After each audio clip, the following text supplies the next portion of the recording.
But we see here that there's a huge need. This was, funny enough, from the University of Arkansas. There was a study done a few years ago, and they looked at the sort of levels of measuring empathy from the first year through, and you see how it goes for women. Men aren't doing too well right from the beginning, but they go down even further.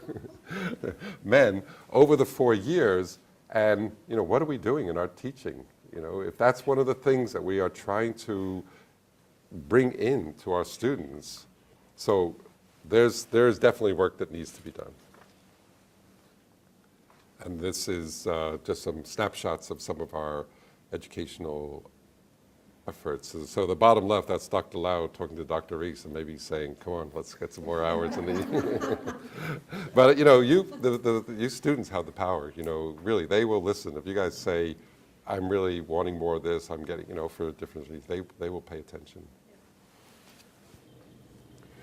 So we've been talking about research, we've been talking about a little bit about education. How does this really translate into helping our patients? So just to give you just a little idea, thinking about a patient of mine that came in my practice. She was in her mid-20s. She was a professional ballerina, and she had not able to continue her work because she had really severe incapacitating knee pain. She also had headaches, chronic headaches, fibrocystic breast disease, and she had been through the mill. She had seen, the best of conventional care, all the specialists, everybody taking a different part of her, and she came along to us, and then looking at it through the lens of traditional Chinese medicine, as well as what's going on in your life, we were able to really see that through the traditional Chinese medicine, this was a what we would call liver energy blocked, liver energy stagnation, which usually has an emotional component to it. So the liver meridian goes right through, the knees, it goes right through every part. It's like a pathway, which is one of the clues you think about liver. And it was blocked, and there was an emotional component. So not to get, too deep into her, she had some real issues and reasons to have a lot was going on in her emotional life. So just the fact that that was being tied together with what's going on with her had her a chance to step back and a healing space created, and then giving her some tools to work with things that she could do to help herself. So that was more Tai Chi and yoga to get moving, because that's a way to get the stagnation going. Also acupuncture, things that we could do to help her to get the energy moving, and a change in diet. She started to improve quite well, and then over about a 6-month period of time was able to actually get back to work, and has not looked back since then. Plus she had tools to help herself and a better understanding about herself. So that's kind of the way it goes. And if we look at our clinic, it serves many purposes, mainly, to offer coordinated team care, and more options for our patients, ways to help themselves is what we can do. It also gives us ideas for research and what we can do in the future, helps in the training of health professionals. You're welcome to come out, through, different ones of you could come out and spend some time out there, generates hypotheses, and it builds bridges through shared care. And that's not just in our own clinic, but also in the shock trauma center that we've really seen that, as well as in the cancer center. But building bridges is an interesting whole experiential side. So I was talking about all the acupuncture research that we did in osteoarthritis. The head of rheumatology, I remember in the early days, he would see that we were doing this research together, we were getting NIH grants, and he was seeing it worked for those 20 patients or even those 70 patients, but he was always qualifying it. And you see, he wasn't fully convinced. And then one day he didn't show up for our team meetings, and turned out that he had now subacute back pain, and he was incapacitated. He was thinking about having surgery. So I asked Dr. Lau to go out to his house, so alternative medicine, to make a house visit, and he then treated him with acupuncture.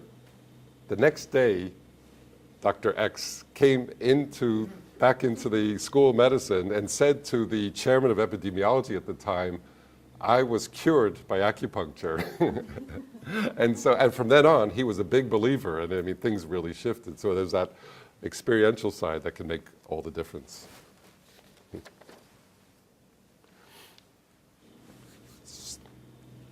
So this is, again, working with the Shock Trauma Center with mind-body approaches, acupuncture for pain control, and also our outpatient and the cancer center. So this is more a video clip from work in the Shock Trauma Center. Doctors at Shock Trauma are turning to Reiki therapy to help traumatic injury patients better manage their pain. The goal is to reduce stress, anxiety, and pain and increase healing.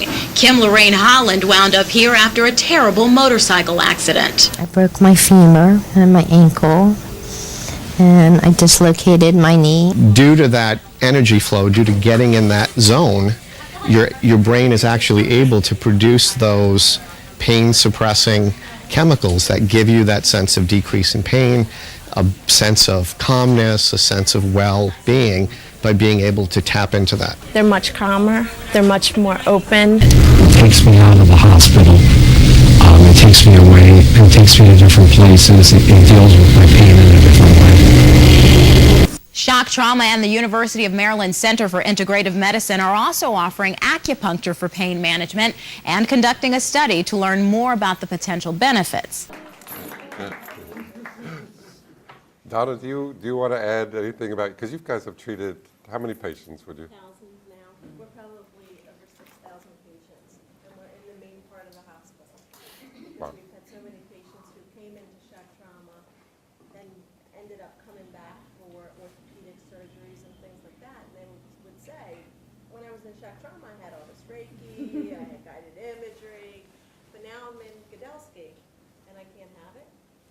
And through a lot of collaboration, they've allowed us to come in, and our team has grown, the integrative care team, and we have a full-time integrative care tech, Lolly, who's also an artist, and Carol Joy, who's a nurse, and who uses music.